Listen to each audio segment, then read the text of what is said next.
Cordial saludo, estimada audiencia. Queremos compartir con ustedes el primer capítulo de El mundo de Sofía. En primer lugar, vamos a llamar la atención a lo siguiente. Sofía, el nombre de la protagonista de la historia, por la misma etimología de su nombre se remite a la sabiduría. El nombre Sofía procede como en griego se dice sabiduría. Dicho esto, el libro puede entenderse como el mundo de la sabiduría. Asimismo, no olvidemos que la etimología de la palabra filosofía significa amor a la sabiduría. Según este orden de ideas, difícilmente se podría seleccionar un nombre más apropiado para un libro sobre filosofía. ¿Qué Sofía? Siendo que es un libro que nos acerca a la filosofía a través del viaje de una niña, nada más preguntar cómo se plantea esta invitación. Para ello basta con remitirnos al principio mismo del libro. Sofía volvía a casa después del instituto. Por mucho que sea de esos libros que se leen en escuelas y colegios, no se puede dejar de lado que la invitación del libro consiste en la filosofía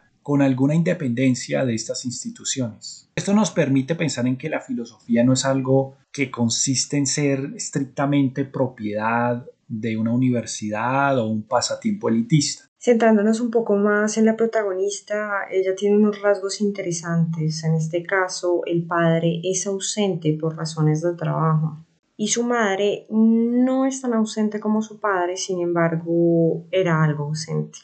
Y la ausencia de su compañía familiar se compensaba con una multitud de mascotas. Esto, como la no necesidad de guía institucional, nos acerca a concluir que la filosofía como actividad tiene que ser algo que se hace en primera persona.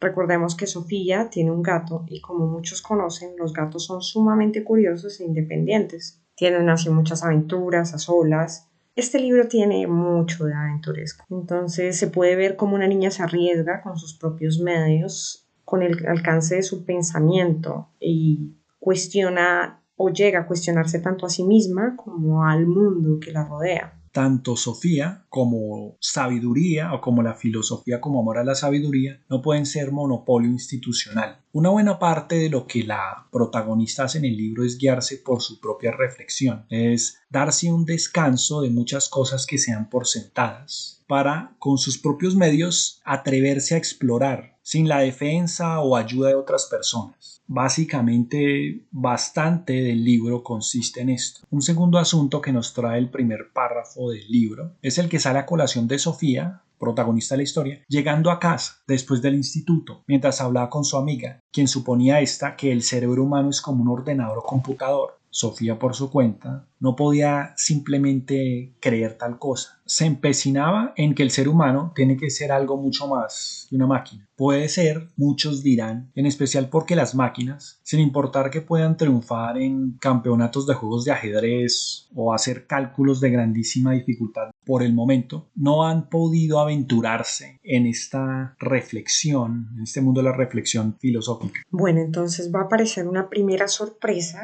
que es un sobre misterioso. Luego viene una segunda sorpresa. Su contenido se reduce a una única pregunta. ¿Quién eres? Ante eso, como tiene que ser para la mayoría de personas, la pregunta se responde para cada persona dando su nombre y apellido. No sé, Juanita Pérez. En fin. En la primera exploración de Sofía para responder esta pregunta, no obstante, también piensa que si se llamara diferente no se sentiría ella misma. Entonces por ello le es casi inimaginable imaginarse con otro nombre. Pues en el fondo siente que no sería ella misma. Y así les pregunto a ustedes, querida audiencia, ¿pueden ustedes imaginarse con otro nombre y apellido? Pero a esto se reduce la identidad de cada persona a un nombre y un apellido. Buscando quizá responder de una manera más convincente la pregunta, se mira al espejo. No es lo mismo escuchar un nombre y apellido que contemplar un reflejo en el espejo. Perfectamente natural mirarse al espejo. Sin ir tan lejos, hay un cuento muy famoso con un dicho que es más famoso que el cuento. Espejito, espejito, ¿quién es la más bonita del reino? No siendo el caso, Sofía pregunta por ¿quién es ella? ¿Quién eres? De cualquier modo, acercándose un poco al espejito, espejito, que se supone es esta curiosa fuente de autoridad en el tema de belleza. Sofía pensó en cosas de su apariencia que no le gustaban. Importante para responder quién eres. y llega a preguntar si es o no es justo no haber podido decidir cosas a propósito de su apariencia y demás, sino tener que haber nacido así, tal cual. Se preguntaba a sí misma si no es extraño no saber quién es uno. No pudo elegir mucho de quién es, como determinadas cuestiones de su apariencia, llegando al hecho esencial de pertenecer a una especie humana. Ella es un ser que en principio no ha elegido su ser. Entonces, con este primer esbozo rueda a un preguntar por la identidad del ser humano. Bueno, así ella comenzando con la pregunta de quién es ella, luego se encuentra con la pregunta de qué es ser un ser humano, ¿no? Y pues mantiene de nuevo su mirada, su reflejo en el espejo, tratando de generar ese conocimiento de ella misma. En algún momento puede ser que por tener conciencia del peso de estas preguntas o por algo más que tiene que ver con qué es el ser humano,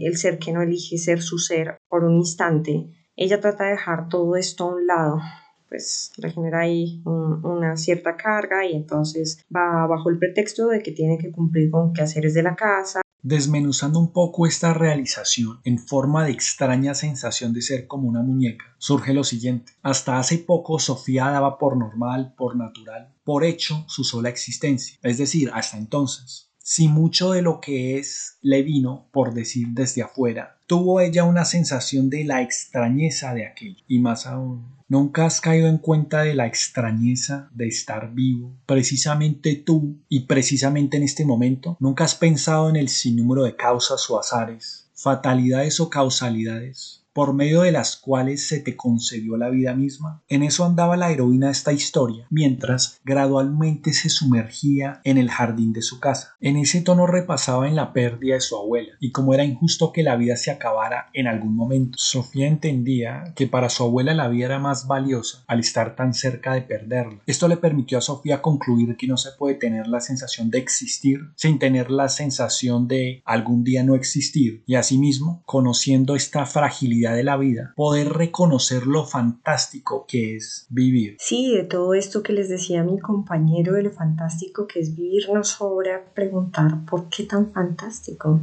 De lo mucho que se puede decir, por lo menos para ese momento, Sofía diría que por la extraña rareza de tener vida, porque esa vida a la vez tan improbable como tan absolutamente frágil. Y siendo irremediable, de tanto enfocar su atención en el hecho de estar viva, no puede contener la realización de que en algún momento no lo estaría. La primera pregunta, ¿por quién es ella? Deslizándose por todo aquello que contribuyó a su existencia.